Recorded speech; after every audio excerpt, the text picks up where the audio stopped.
Ay, nandito pala si Coach. Coach, pwede po ba magtanong kung anong pampaswerte ngayong taon po sa bahay? Ah, yeah. The best, no? Alam mo ngayon sa pampaswerte natin sa house, meron tayong tinatawag ng complete plug set. Pwede natin i-activate yun sa bahay natin, sa Flying Stars, na pwede mong lagay sa bawat sector.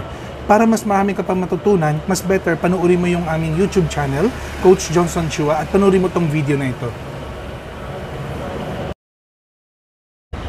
Hey guys, what's up? This is Coach Johnson Chua and welcome again to another video tutorial about how you can enhance your house, okay? So meron tayong ilang mga pampaswerte na pwede natin ilagay sa bahay natin na kung saan pwede rin natin makomplete lahat ng mga good luck sector din natin. And every year ginagawa natin to, no? Noong 2022, 2023, 2024 at ang kagandahan lang ngayon, meron na rin tayong mga tinatawag na plug set, okay? Ito yung mga tinatawag na soft plug set, no? Kung baga ba kung saan, pwede natin siya ilagay sa bawat sector ng bahay natin para to enhance yung ating Flying Star. At ano ba itong mga Flying Star na to? Makikita nyo rin to sa book po natin. Ito yung mga sample po ng mga ating mga Flying Stars, okay? So every sector po makikita po natin siya, meron mga certain directions, okay? At tapos dun sa mga directions na yun, dun natin makikita kung ano mga swerte sa bawat sector. Although i-explain din po natin ngayon yan, bawat sa mga every plug po natin. Pero syempre pipili kayo ng magandang araw kung kailan po dapat natin to gagawin. At nagkataon, ito yung araw na napili ko para sa amin, okay? So paano pumili ng araw? Using our book din para sa pagtingin ng auspicious date, okay? So titignan nyo lang po, meron po dapat kayong pinitignan, yan, okay? Kailan ba yung araw at ano ba yung mga installing Lucky Charm, okay? So naghahanap tayo. Dapat good activity, good for installing Lucky Charm. At nagkataon din po, good din po sa amin sa birthday po ng bawat family ko, okay? So every member is lucky, the day is lucky, then today isa-set na po natin ang ating mga plugs sa bawat sector, okay? Pero before that, also, kailangan po natin matuto paano tumingin ng directions, okay? So dito po, sa bahay, papakita ko po yung mga basic lang po na paano natin gagawin, okay? So, number one, kailangan nyo po tignan yung sentro po ng bahay nyo, okay? So, ngayon nagkataon po dito sa house ko, ito po yung party center. So, tayo po tayo sa center.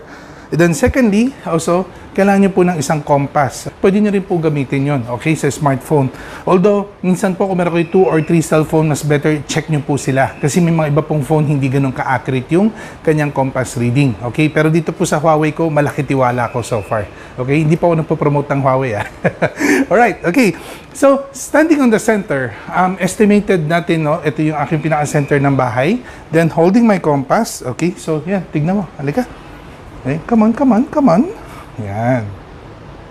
Okay, so dito po nakukuha ko po, standing on here, facing ako sa main door, nakukuha ko is yung east, okay?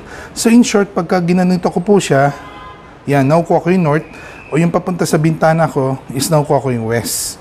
Okay? So kung ito po ngayon lumalabas, this is the east, yan, sige po, at para makita nyo, yan, this is my east, and then my west is here, yan, this is my window, okay? Then, the rest is also follow na po natin. So lumalabas po, ang south ko is my kitchen. My north is this party, ito yung pader ko dito. Okay, kung nasaan po yung aking mga trophy sa aking mga anak. Okay, yan. And then the northeast side is my office. Okay, and then the northwest, yan. Yan, that's my office. Yan, and then northwest is the bedroom of my children. Yan, okay. Then also southwest naman po is yung aking master bedroom. Yan, mamaya po pupunta natin sila isa-isa. And then the southeast side naman po, although kasi this is ano po siya, may missing corner ako sa southeast, kaya ina-activate ko yung southeast dito sa southeast ng aking small tai chi, which is the southeast side of my dining area. Okay? So yun po, ngayon po, ididikit na po natin yung mga ating mga plugs, iisa-isahin po natin sila.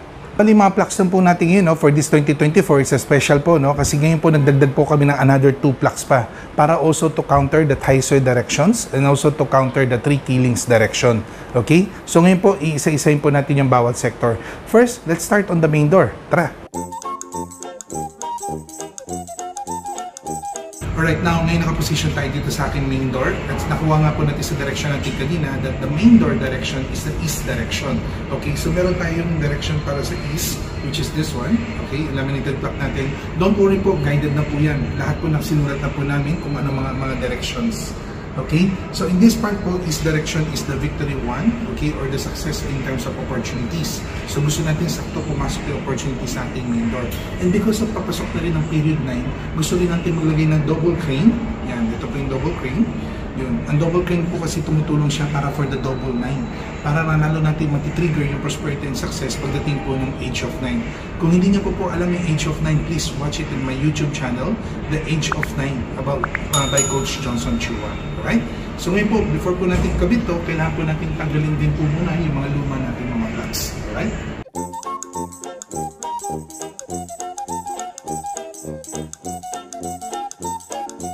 Okay, ngayon naman nakabit na natin yung sa ating main door. Ngayon naman punta tayo sa west side sector, which is my window.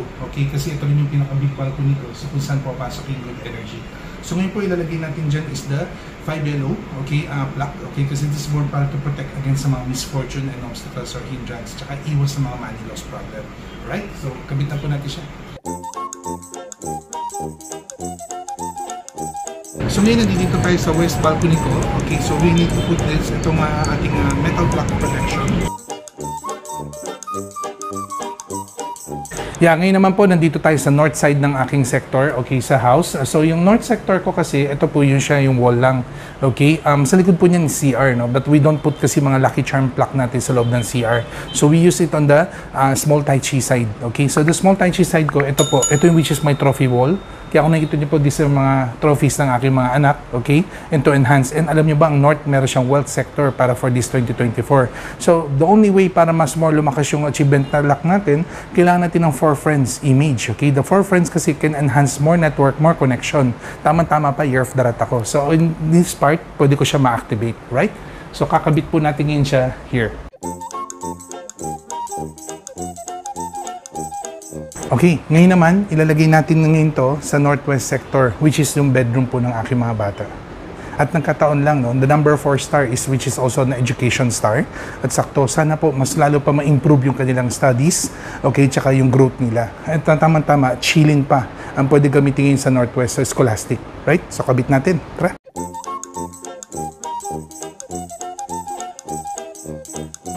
And then next naman sa northeast sector. Northeast sector is which is my office. Okay? So basically, pwede natin ilagay yung plug natin sa loob mismo ng office. Okay?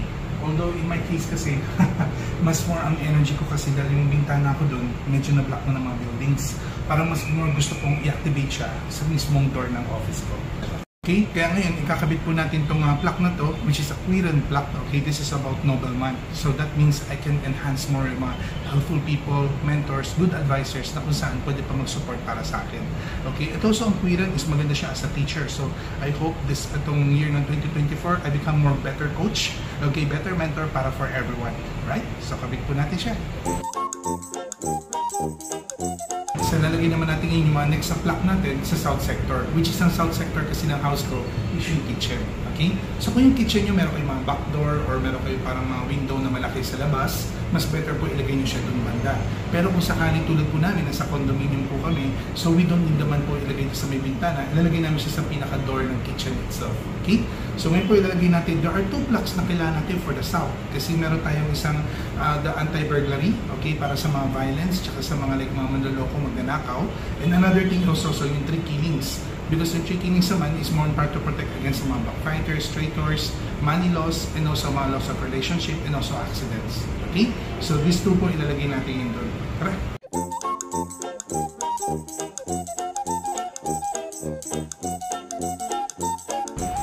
Next naman natin is dun sa aming master bedroom. Okay? Kasi master bedroom namin is located in the southwest. And you know, this year, southwest is one of the most auspicious sector, okay, sa 2024. So we're hoping na sana much more prosperous, mas more in terms of like recognition, reputation, okay, mas marami pang dumating sa amin. Okay? And para to enhance that, we also need the power of the Red Chambala. Okay, because the Red Chambala can enhance more yung power, recognition, and also wealth. Okay? So ngayon, lagay natin siya sa loob ng room namin. Tara.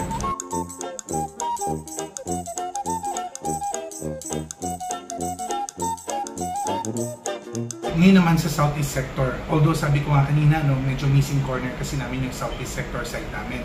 So what we're gonna do is kukuhuli nyo po yung southeast sector ng mismong sala or ng dining area. Which is ito yung gusto kong i-activate na southeast kasi dito rin kami madalas nakatambay ng family ko dito sa dining area namin. Kasi ito na rin yung parang nagiging study area namin, kwentuhan area namin. Okay? Para to trigger this, to activate this, southeast kasi yung merong illness star, diba? So we need to protect ourselves against sa mga illness problem like mga like mga sakit, okay, mga mental stress like that. Kaya meron tayong medicine Buddha para to enhance, okay, yung health natin. And also, Southeast kasi because the dragon year, nandoon din po ang Tai Sui. Kaya kailangan din po natin ng Tai Sui block. So these are the things that kailangan natin para to activate and protect ourselves. Okay?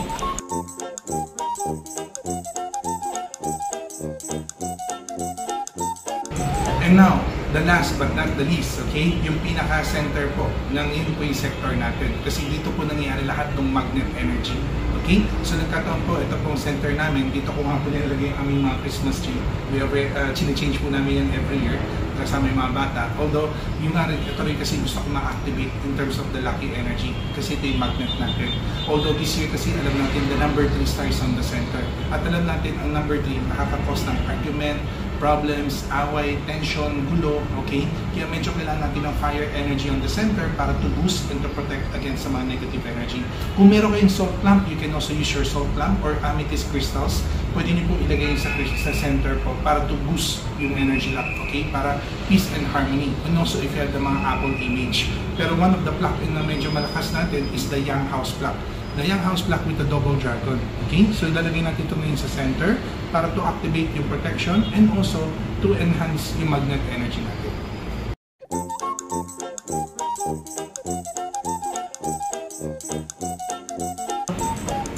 Alright, ngayon guys, natapos na natin at nailagay na po natin lahat ng mga lucky blocks sa bawat lucky sector ng bahay natin.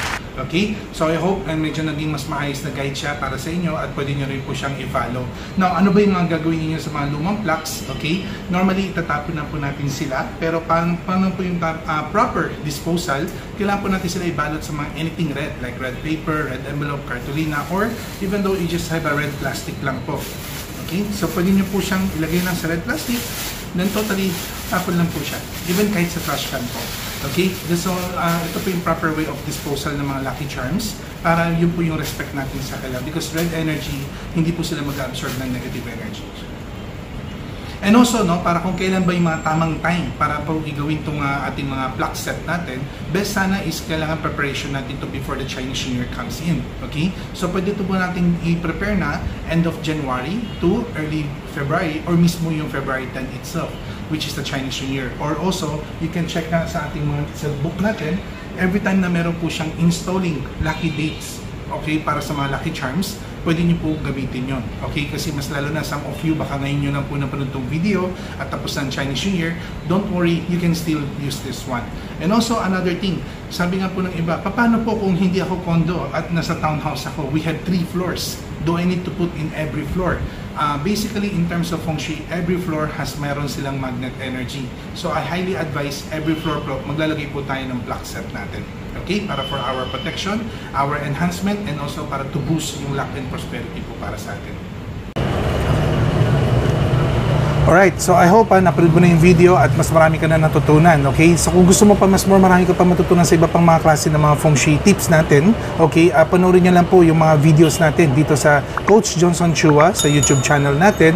And also you can follow us in our other social media account, okay, sa Facebook and Instagram, Feng Shui Sunrise by Coach Johnson Chua. And also lahat ng mga charms natin, available na rin po yan sa Shopee account natin, Feng Shui Sunrise. So see you again in our next FB video and YouTube video. Alright? So this is Coach Johnson Chua saying goodbye.